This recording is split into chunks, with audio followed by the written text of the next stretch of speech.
Hello everyone, welcome to my channel. I am Neha. आज करेंगे हम class 11 business studies and guys. इस channel पे हम जितनी भी वीडियोस करेंगे वो सभी एनसीईआरटी की बुक्स में से करेंगे। तो आज का हमारा टॉपिक है जॉइंट स्टॉक कंपनी क्या चीज़ है। A company is an association of person. सबको पता है कंपनी क्या होती है। कुछ लोग जो है आपस में मिलके चलाते हैं इसे। Form for carrying out business activities, यानी कोई बिजनेस एक्टिविटीज़ करने के लिए एक कंपनी बनाई जाती है।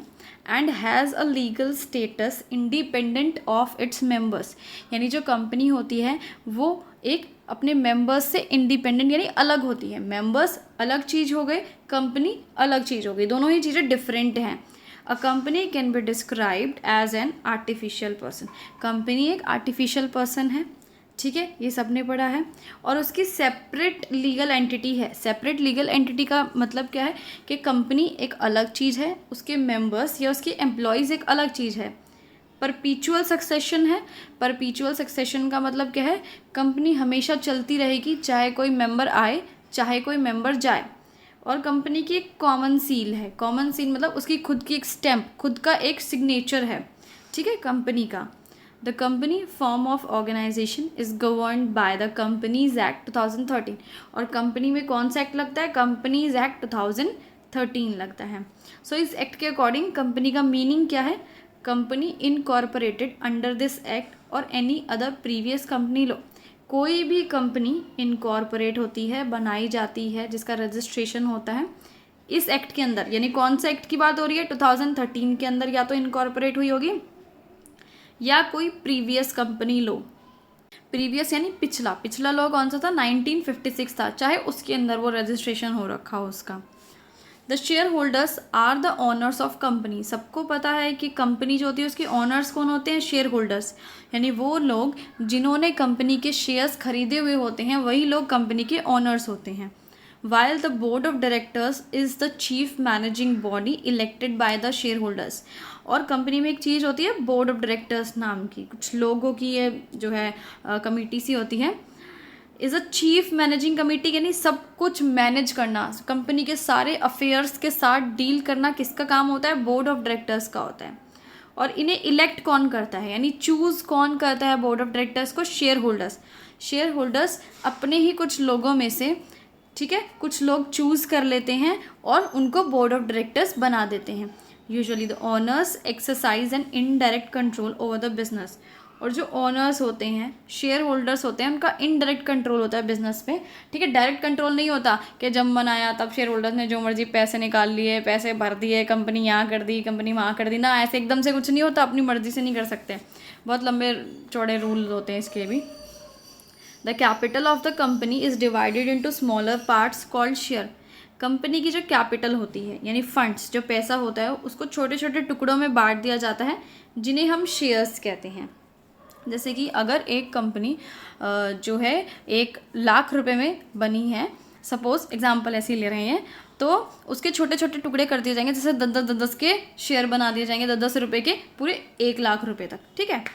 Which can be transferred freely from one shareholder to another person. Shares जो होते हैं हम वो ट्रांसफ़र कर सकते हैं एक इंसान से दूसरे इंसान को।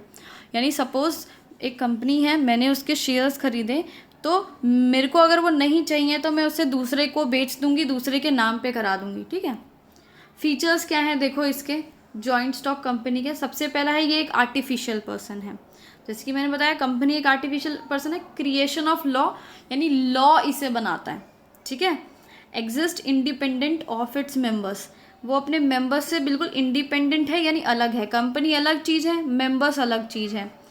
बिल्कुल नेचुरल पर्सन की तरह, एक ह्यूमन बीइंग की तरह कंपनी एक कोई भी प्रॉपर्टी अपने नाम से खरीद सकती है, ठीक है। पैसा किसी से उधार चाहिए तो कंपनी अपने नाम पे लोन या उधार ले सकती है। किसी के साथ कॉन्ट्रैक्ट कर सकती है कंपनी अपने नाम पे। किसी को सू यानी किसी पे केस कर सकती है। बी सूट यानी कोई कंपनी पर भी केस कर सकता है। हाँ, बस ये है ह्यूमंस की तरह वो सांस नहीं ले सकती, खा नहीं सकती, चल नहीं सकती, ठीक है, इसलिए उसे आर्टिफिशियल पर्सन कहा गया है, क्योंकि ह्यूमंस की तरह ये सब चीज़ें वो नहीं कर सकती हैं। नेक्स्ट है सेपरेट लीगल एंटिटी। क्या मतलब है इसका, from the day of its incorporation a company acquires an identity distinct from its members. जब कंपनी इनकॉर्पोरेट होती है, बन जाती है, रजिस्टर हो जाती है, सो क्या होता है, कंपनी की एक अलग आइडेंटिटी हो जाती है जो कि डिस्टिंक्ट यानी अलग होती है अपने मेंबर्स से। कंपनी अलग चीज़ और मेंबर्स अलग चीज़। Its assets and liabilities are separate from those of owners. Company की एसेट्स कंपनी के हैं, कंपनी की लाइबिलिटीज़ कंपनी की है, ऑनर्स का कोई लेना देना नहीं है। ऑनर से बिल्कुल सेपरेट यानी अलग है। कंपनी की एसेट्स और लाइबिलिटीज़ वो कंपनी के हैं, ऑनर्स के नहीं हैं। Law does not recognize the business and owners to be the one and same. Law क्या कहता है कि बिजनेस और ऑनर्स सेम नहीं है। यहाँ लिखा ना नॉट, तो मतलब सेम नहीं है, दोनों ही अलग चीज़ है। बिजनेस भी अलग चीज़ है और आपके ऑनर्स भी अलग चीज़ है। जैसे कि अगर टाटा कंपनी है तो अगर आपने उस कंपनी पे केस किया है तो आपने कंपनी पे केस किया है, रतन टाटा पे केस नहीं किया है। नेक्स्ट है फॉर्मेशन यानी कंपनी का बनना। सो कंपनी का जो फॉर्मेशन का प्रोसेस है वो बहुत ज़्यादा टाइम कंज्यूमिंग है, लंबा समय लगता है, एक्सपेंसिव, काफ़ी पैसे खर्च होते हैं, बहुत ज़्यादा कॉम्प्लिकेटेड है जिसे समझना थोड़ा मुश्किल है। और इसमें काफ़ी सारे डॉक्यूमेंट्स भी बनाने पड़ते हैं। ठीक है, डॉक्यूमेंट्स की बहुत सारी ज़रूरत पड़ती है and compliance with several legal requirements. बहुत सारी लीगल रिक्वायरमेंट्स की भी ज़रूरत होती है। जब ये फंक्शन शुरू कर दिया नहीं, कंपनी स्टार्ट करने से पहले बहुत सारी लीगल चीज़ों की ज़रूरत होती है, फॉर्मेलिटीज़ की ज़रूरत होती है। Incorporation of companies is compulsory under the companies act 2013। Company का इनकॉर्पोरेशन, उसका रजिस्ट्रेशन बहुत ज़रूरी है। कंपनीज एक्ट 2013 में उसको कराना है, या फिर कोई previous company law. Previous company law में कौन सा एक्ट लगता है? 1956 का एक्ट लगता है। ठीक है, तो अगर आप इसे रजिस्टर कराओगे तभी वो लिस्ट ऑफ कंपनीज में इंक्लूड होएगी, कंपनी की लिस्ट में आपका नाम चढ़ जाएगा। नेक्स्ट है परपीचुअल सक्सेशन। ये क्या कहता है? Company being a creation of law, law बनाती है कंपनी को, can be brought to an end only by law. अगर इसको एंड करना है, ख़त्म करना है, तो इसे लॉ ही ख़त्म करेगी, यानी लॉ ही इसे क्रिएट करेगी, लॉ ही इसे एंड करेगा।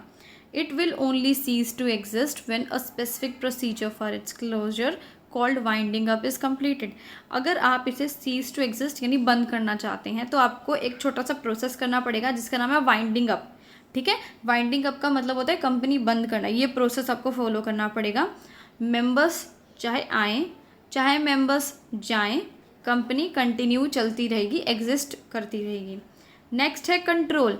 The management and control of the affairs of the company is undertaken by the board of directors. अभी मैंने बताया था आपको पीछे भी, कंपनी को मैनेज कौन करता है? कंपनी का सारा कंट्रोल किसके हाथ में होता है? बोर्ड ऑफ डायरेक्टर्स के हाथ में होता है। और ये बोर्ड ऑफ डायरेक्टर्स किसको अपॉइंट करते हैं? टॉप मैनेजमेंट को अपॉइंट करते हैं, जो कि बिजनेस चलाते हैं, टॉप लेवल के managers. Directors hold a position of immense significance as a directly accountable to shareholders. जो बोर्ड ऑफ डायरेक्टर्स होते हैं वो बहुत इंपॉर्टेंट पोजीशन पे होते हैं। ठीक है, बहुत इंपॉर्टेंट होती है उनकी पोजीशन। क्यों? क्योंकि वो डायरेक्टली अकाउंटेबल होते हैं शेयर होल्डर्स को, यानी कंपनी अच्छे से वर्क कर रही है नहीं कर रही है, डायरेक्ट जवाब बोर्ड ऑफ डायरेक्टर्स को देना पड़ता है शेयर होल्डर्स को। The share holders however do not have the right to involve. हालांकि जो शेयर होल्डर्स होते हैं उनके पास कोई राइट नहीं होता कि वो डे टू डे एक्टिविटीज़ में पार्टिसिपेट करें, नहीं, बिल्कुल नहीं। शेयर होल्डर्स ऐसे नहीं इन्वॉल्व होते हर एक एक्टिविटी में, लेकिन फिर भी बोर्ड ऑफ डायरेक्टर्स को उन्हें जवाब देना पड़ता है। नेक्स्ट है liability. The liability of members is limited to the extent of the capital contributed by the company. जो आपके मेंबर्स होते हैं कंपनी के, उनकी लाइबिलिटी लिमिटेड होती है। और कितनी होती है? जितने के उनके पास शेयर्स हैं, यानी जितनी उन्होंने कैपिटल लगाई थी कंपनी में। The creditors can use only the assets of the company to settle their claims. अगर कोई क्रेडिटर है जिसको कि पैसा हमें चुकाना है, तो वो क्या करेगा? कंपनी के एसेट्स तो बेच देगा अपना क्लेम लेने के लिए। ठीक है, कंपनी के एसेट्स बेच के उसने अपने पैसे उतार लिए। क्यों ऐसा हुआ? Since it is a company and not the members who owes the debt. इसलिए हुआ ऐसा क्योंकि कंपनी थी जिसने कि पैसा उधार लिया था, मेंबर्स ने पैसा उधार नहीं लिया, कंपनी ने अपने नाम पे लोन लिया। तो अगर पैसा वापस करना होगा तो कंपनी के एसेट्स बेच के पैसा दिया जाएगा, मेंबर्स अपना पर्सनल पैसा नहीं देंगे, क्योंकि मेंबर्स और कंपनी दोनों अलग अलग है। The members can be asked to contribute to the loss only to the extent of the unpaid amount of shares. Members से बोला जा सकता है कि तुम भी कंट्रीब्यूट करो लॉस की तरफ, यानी लॉस हो गया है तुम पैसा दो, लेकिन कितना रुपए मांगा जाएगा, ये बात इंपॉर्टेंट है। अनपेड अमाउंट ऑफ शेयर्स, यानी जो अमाउंट उन्होंने अपने शेयर्स की नहीं दी है वो पैसा उन्हें देना पड़ेगा। जैसे कि अगर 1 लाख के शेयर्स लिए हैं, उन्होंने सिर्फ 70,000 पे किए हैं, तो बाकी के 30,000 उनको देने पड़ेंगे। ठीक है, एग्जाम्पल देख लेते हैं। यहाँ अक्षय का एग्जाम्पल दिया है, वो एक शेयर होल्डर है कंपनी के 2000 शेयर्स उसने खरीदे हैं, 10 रुपये का एक शेयर था, यानी उसने पूरे 20,000 के शेयर्स खरीदे। उसने पेड कितने रुपए करे हैं? 7 पर शेयर, यानी 14,000 रुपये। 2000 × 7 यानी 14,000 रुपये वो पे कर चुका है। सो उसकी लाइबिलिटी कितनी हुई? अगर कंपनी को लॉस होता है, कंपनी फेल हो जाती है, उसकी लाइबिलिटी हुई सिर्फ 6,000। 6,000 कैसे हुई? क्योंकि उसके पास 2000 शेयर थे और उसने ₹3 जो है अनपेड यानी नहीं दिए थे, क्योंकि 7 रुपये तो वो यहाँ पे कर चुका है, उसने 3 पे नहीं किए हैं, तो सिर्फ वो इतना ही पे करेगा। 2000 × 3 यानी 6,000 रुपये उसको देने पड़ेंगे। वो सिर्फ इतने के लिए ही लायबल है और इसके अलावा उसे कुछ भी नहीं देना पड़ेगा। नेक्स्ट है common seal. Company being an artificial person can not sign its name by itself. अब कंपनी आर्टिफिशियल पर्सन है, अपने हाथों से तो कंपनी साइन कर नहीं सकती है। Therefore every company is required to have its own seal। तो कंपनी जो होती हैं उनकी अपनी एक सील होती है, ऑफिशियल सिग्नेचर जिसे कहा जाता है। कंपनी की सील मतलब एक स्टैंप जैसा हो गया ना, कंपनी की स्टैंप लगती है ना, वो नीले कलर की जो स्टैंप लगती है वो, उसकी बात हो रही है। Any document which does not carry the common seal of the company is not binding on the company.